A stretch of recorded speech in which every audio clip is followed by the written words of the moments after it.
Hey everyone, Tony George. It's Tuesday. You know what that means. It's the NFL Week 3 opening line report where I give you initial reactions, candid comments. I haven't seen any of the lines.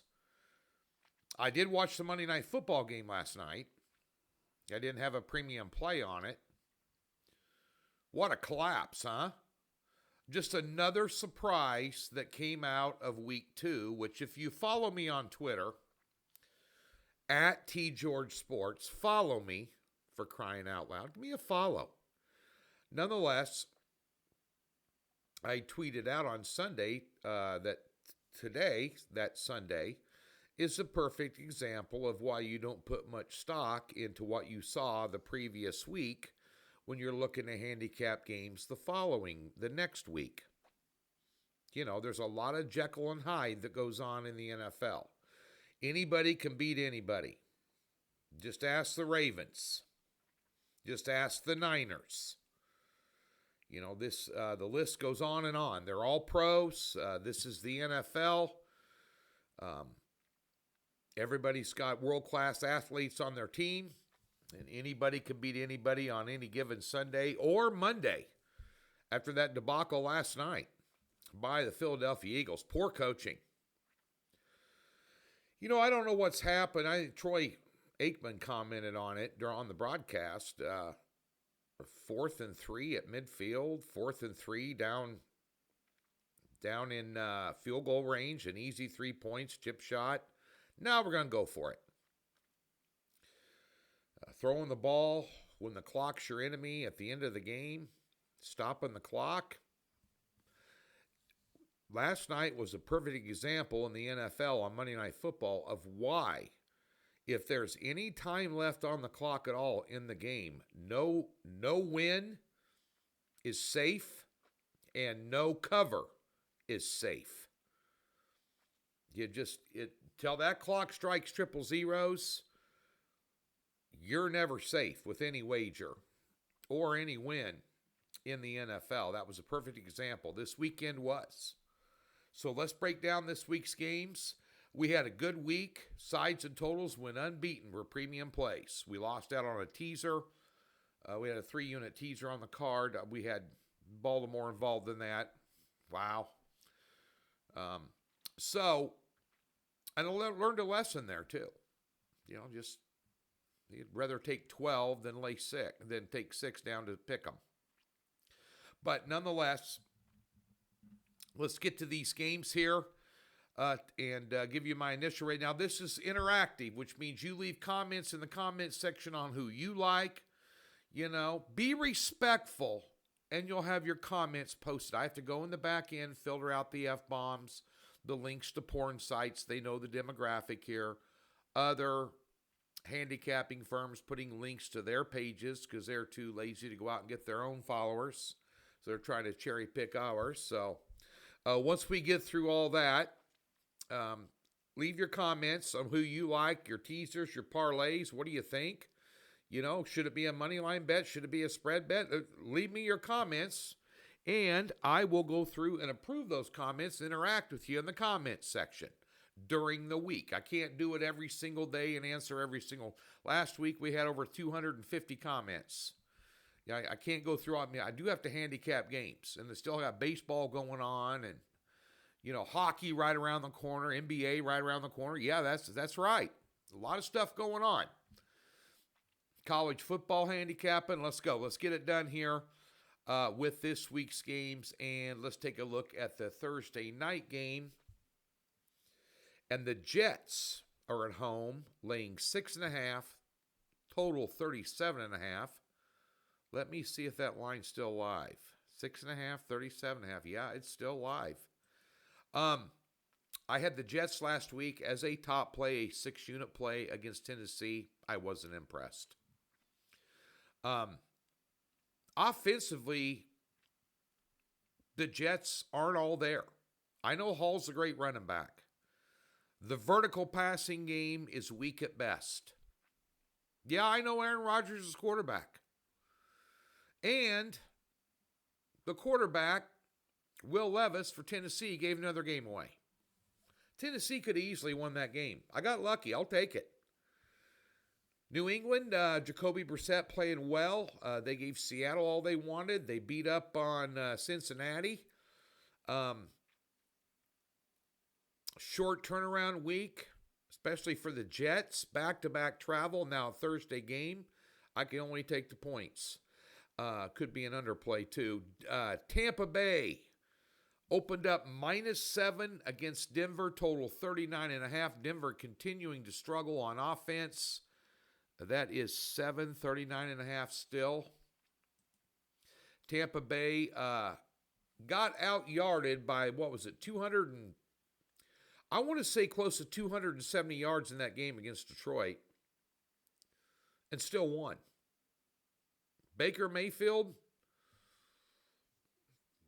let me tell you something. The guy can ball.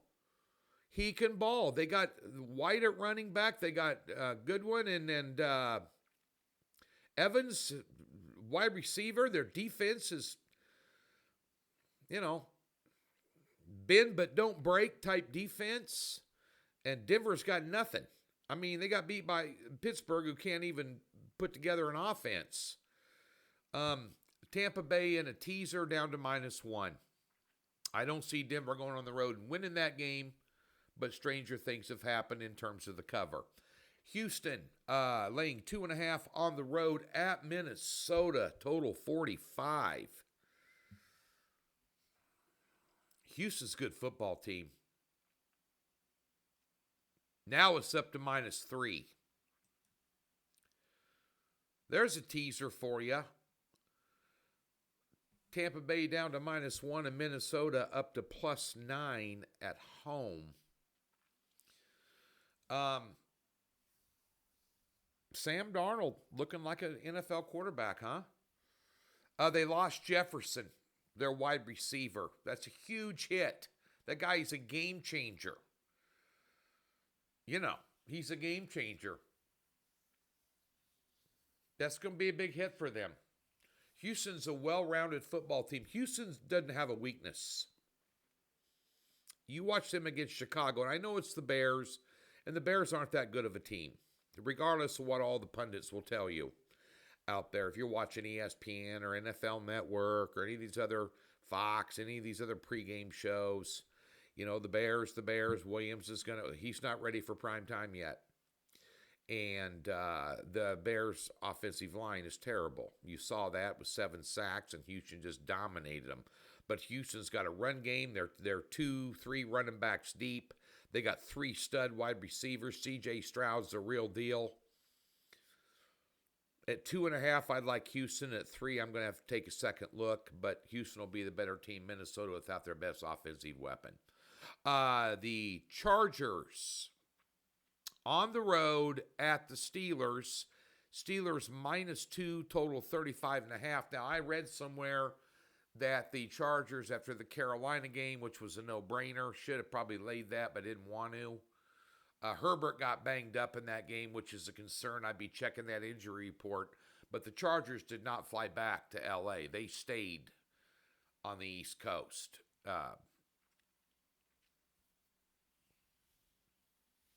Steelers, what are they going to do at quarterback? When's Wilson going to be healthy? If he is healthy, are they going to switch quarterbacks? They're 2-0. Their offense stinks. They played, the win over Atlanta looks somewhat impressive. They didn't score a touchdown in that game. 35.5 is the total. Harbaugh wants to play defense to run the ball. That's 13-10 ball game one way or the other. Give me the under. Philadelphia grabbed a victory from the jaws of defeat with some of the most piss-poor coaching I've ever seen in my life. Taking points off the board, throwing the ball when the clock is your enemy. And they didn't look all that sharp against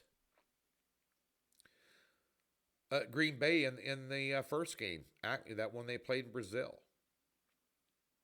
New Orleans at home laying 2.5, total 49.5. Everybody in the entire universe is going to be taking the over. I'd probably take the under. Who knows? New Orleans scored 91 points out of the gate in 2 games. New offensive coordinator, Carr. I mean, Dallas. They just punked Dallas. They punked Dallas. That wasn't even a game.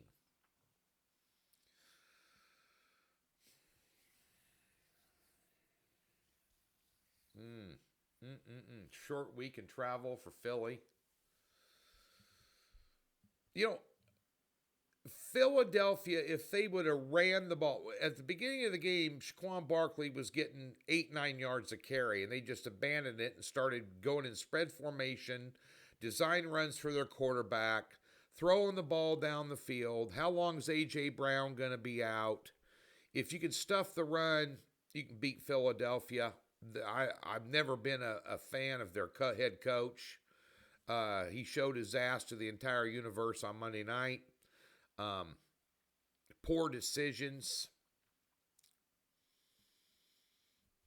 I can only lean New Orleans there. Tennessee laying 3 against Green Bay. When is their quarterback going to stop making mistakes? Because they're total 36.5. Malik Willis, Green Bay, looked good last week. Great numbers. And bear in mind that Tennessee drafted him out of Liberty and then got rid of him. Mobile quarterback.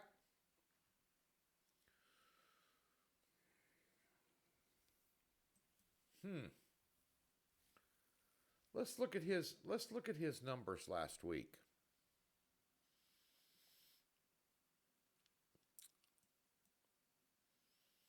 "12 out of 14 for 122 yards and a touchdown." They ran Jacobs into the ground, 151 yards on the ground. Willis had 41 rushes on 6 attempts, and by the way, that might be a great prop play for you too on Willis. Yeah, he's going to run the ball. He'd take off and run it. I'd use Green Bay in a teaser there, get him up to +9. Total seems about right.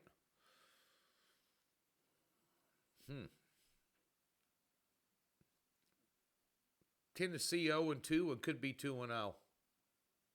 I mean, it could be 2-0. That's a stay away game for me unless I'm teasing with the dog. New York Giants +6 at Cleveland. 38.5's a total. Jacksonville continues to disappoint. Cleveland, you don't know what's going on. I still don't think Watson's got it all there. Give me the underdog. I like the Giants there. They played better against Washington. I watched a lot of that. I had Washington on the money line last week. And they covered the spread anyway. I think it was 1.5 or something. They were -125. But I like the coaching matchup in that one. I just thought they would. With Dan Quinn there, I just thought Washington a little better than Dabo there. That was an even game. I took the home team in a divisional game like that. And Daniels still learning his way around the NFL huddle and the field at quarterback, but the Giants, give me the Giants there. Cleveland's not ready to lay 6 points to anybody. Total 38.5. About right. Cleveland's defense, better than average. Giants aren't going to score that much, and I'm not so sure what Cleveland can do. Chicago at the Colts. The Colts are -1.5, total 42.5. Give me the under. Yep, give me the under. Chicago's offense is terrible. Rush the quarterback. Rush the quarterback if you're playing Chicago. He's still making bad decisions and bad throws. He's young. The game is coming too fast to him. He needs to slow down.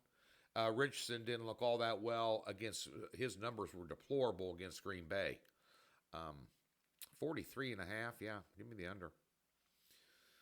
Miami getting 5 at Seattle. Tua out. Skylar Thompson in. His 2 starts last year, he played terrible. Seattle -5, had their hands full with Total 41. Seattle had their hands full with a surprisingly competitive Patriots team. I'm going to look at something here.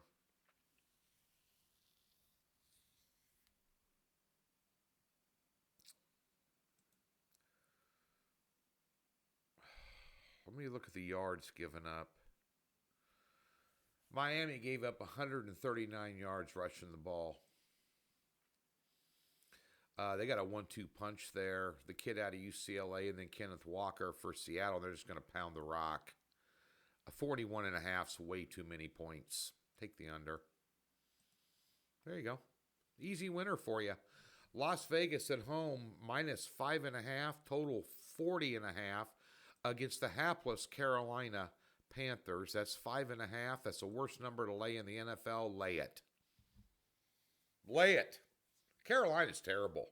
Bryce Young, he's a bust. Bench him. He's a bust.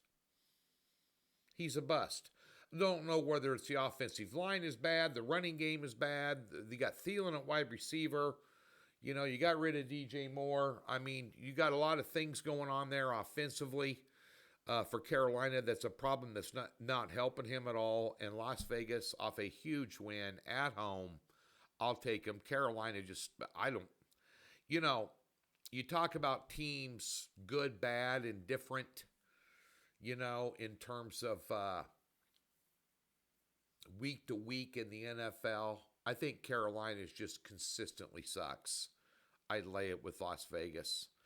I don't see them getting beat at home. If you want to tease it through 0, get them at plus 0.5. Just saying. You can mess around with that a little bit. Baltimore, -1. 0-2 at Dallas, who's 1-1. Over and under is 49. This thing's going to be a prop lover's dream, this game. Between the quarterbacks, the receivers, the running backs, Ravens, that was shocking last week.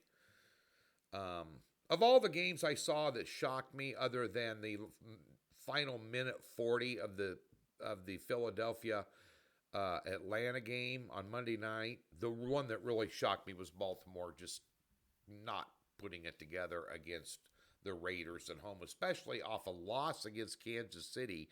And that was a Thursday night game. They had added time to prep for that game at home in their opener. With the coaching staff that they have, that was an impressive win by Las Vegas. Dallas just got their butts handed to them. They had a bad day. McCarthy's not a great coach. Give me Baltimore. 49, about right. It's going to be a higher scoring game. San Francisco, -7.5 at LA. There's another teaser option. Although I teased them last week and they got beat outright, LA now is without both their starting wide receivers. Cup's out now, apparently. Check it. But if he's out, back-to-back roadies for San Francisco, tease him down to -1.5. Total 44. Detroit, Arizona. Detroit's on the road, laying 3. There's a teaser option for you. The second teaser of the day. Take Arizona teasing to +9 and San Francisco down to -1.5. Arizona's playing ball. They're playing ball. Detroit, 52.5's a total. Might be an overplay.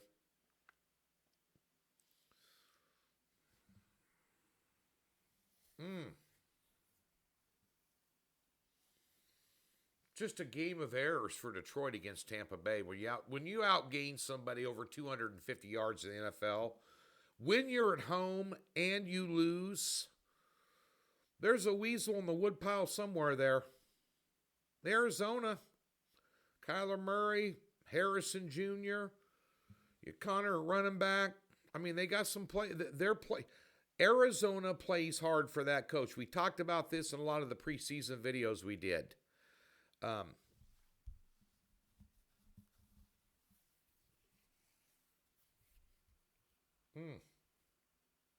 That was 3.5. I take Arizona.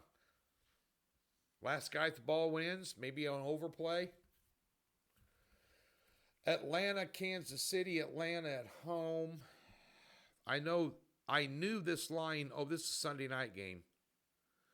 This line opened at 5.5. It's down to 3.5. Kansas City. My beloved Chiefs. Did not look good against Cincinnati, turning the ball over. Atlanta, I thought they were going to win that division with ease, but the way Tampa Bay's been playing, not so fast, my friend. But total 46.5 in that one. Atlanta's going to be a teaser option. If that line was 5, 4.5, or 5, I'd definitely take Atlanta. Kansas City at -3 or under cover spreads. Anything over that, they usually win the game and they don't cover.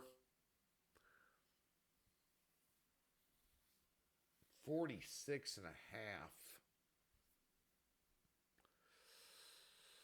Boy, I liked it. Boy, they pounded Atlanta after that win. I mean, is that a 2-point line swing? I knew that opened at 5.5 because a buddy of mine told me that. It's the only line I really knew about.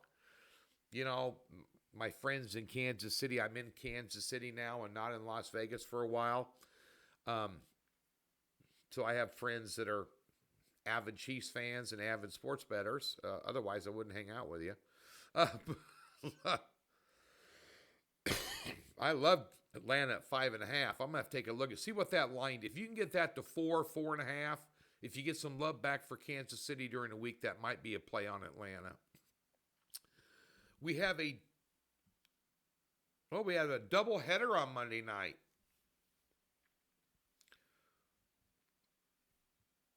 The games overlap. One must be on ESPN and the other one must be on Peacock.